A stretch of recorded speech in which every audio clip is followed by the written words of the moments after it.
Koromo gima ne kane weche chalo e par jot mar jatend piny Nairobi kama jotend migepe chamo muma ting' ma omigi bende en ni gitiyo ne oganda jo Kenya gi bedruok gi dimbruok ka ginyaya achiel mar piny Kenya loso mise motegno mabiro neno ni piny Kenya ochopo lek mage mag dongruok. Kawaere kod mano nyakoromo gara na teri nyaka chuny boma ma Nairobi kama bende ng'anyo osebedo kadhi e nyime obila medo keto e arita mar neno ni onge mwandu moro amora madipo ni ng'at ma ni kod paro ma chach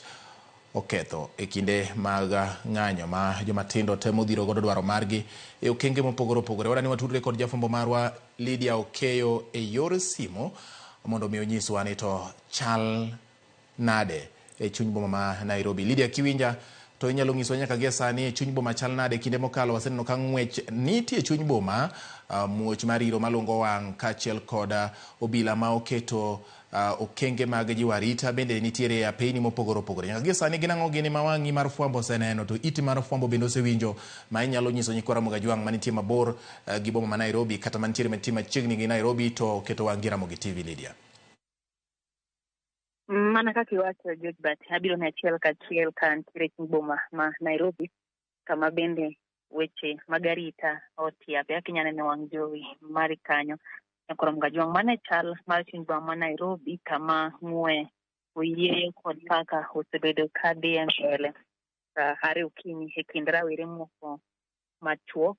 Kwan gi ok ni malo ahinya, kata kamano gin rawere moko ma kwan gi ni piny mosebedo ka bende ringo gobila ka gi kacha. Gima obila temo timo are okinyi en ni kapo nono ni gineno kweth kata mana matin mar rawere kata mana rawera mang'iyo gimore bath ndara inyise mondo ong'iew mondo owuogi odhi, kendo gitemo duto ma ginyalo maneno ni onge chokruok moro amora mobedo. Pani kinde mokalo ng'anyo ma kamang'e bende itayo gi rawere mag Gen Z. Gin ng'anyo ma bende gichokore kamoro kaeto gichako bago ng'anyo ma kamano. Omiyo obila kawuono ng'ado rieko mar ponono ni gineno kwan moro amora mar jong'anyo kata rawere matindo mobedo kamoro to gibayo iro malungo wang', kendo mane gima gisesimore okinyi nyaka ne piny ru e chuny boma ma Nairobi. Omiyo kaka inyalo neno wang' jowi kanyo,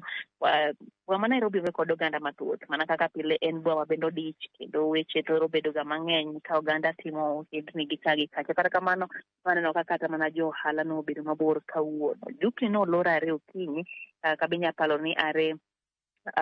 ng'anyo mosekalo waseneno ka jo ohala bedo kod lal mathoth, lal mikelo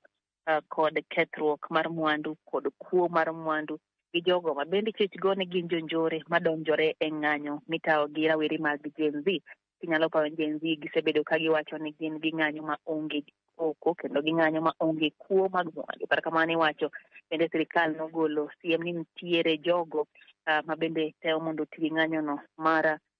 kwalo mwandu oganda kendo kelo kethruok. Ma bende nowacho odiochieng' manyoro gi ogai mar obila ma Kojolo ma bende ne ogolo ripot mare manyoro kowacho ni gisedo maling' be nitiere jonjore moko matemo mondo mi oti kod ng'anyo ma kama e ketho mwandu. Omiyo obila temo duto manyalo maneno ni giketo rawere go tesre kwaka nyisi kwan ok ni malo ahinya, ka bende gitemo mana neno ni onge chokruok moro amora mar rawere e chuny boma ma Nairobi. Are okinyi bende nwaneno ka kweth moko motis ni business community ma bende gin jotim ohala ma chuny boma ma Nairobi ochokore ka timo ohala mano ma Imenti House kama bende girwako lewni moko machalo reflector kamae man gi rangi mar machungwa kata orange, ka bende giting'o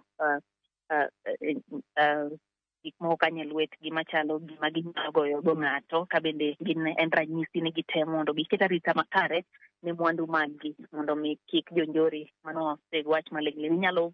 tiyo gi thuolo mar ketho mwandu oganda kik donjre kendo kik chak ketho mwandu gi. Omiyo George Bati are okinyi pod wantiere mana chuny boma Nairobi wang'iyo mago matimore. Obila no keti mana kaka nisewacho, are okinyi waneno ka nyamburko mag obila no ochopo. Kata kamano gin mana iro malungo wang' kaachiel gi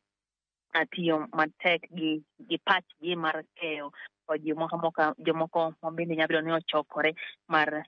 dwaro kelo tulo. Mana chal mar chuny boma Nairobi pod wago tach ka George Bati mondo mi ang' wanyis Nyikora Mogajwang gino ma ang' ne timbe nyaka sigi to pok waneno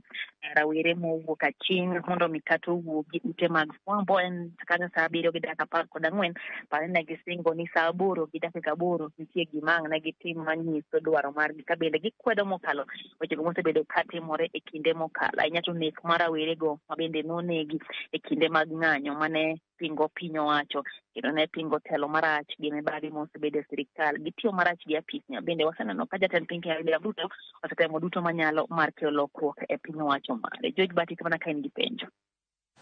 Lydia onge gi penjo gi sani kendo puoch gi paka ka omedo kwayo ni hawi kachiel koda arita makare kinde ma intiere chuny boma Nairobi ka imedo fwambo ne Nyikora Mogi mago matimore kendo wagero ni kochopo thuolo mabiro ibiro medo nyisowa ka koro miwacho ni rawerego nowacho ni koromo saa 8:08 gin gi ote moro ma ginyalo chiwo ma pok oyangore ni en mane omiyo med keto wang'i kod iti bende kichoko ni Nyikora Mogajwang mago matimore chuny boma e kinde ni mar ng'anyo motisi ni 88. Erokamano Lydia Okeyo kuom report manimba.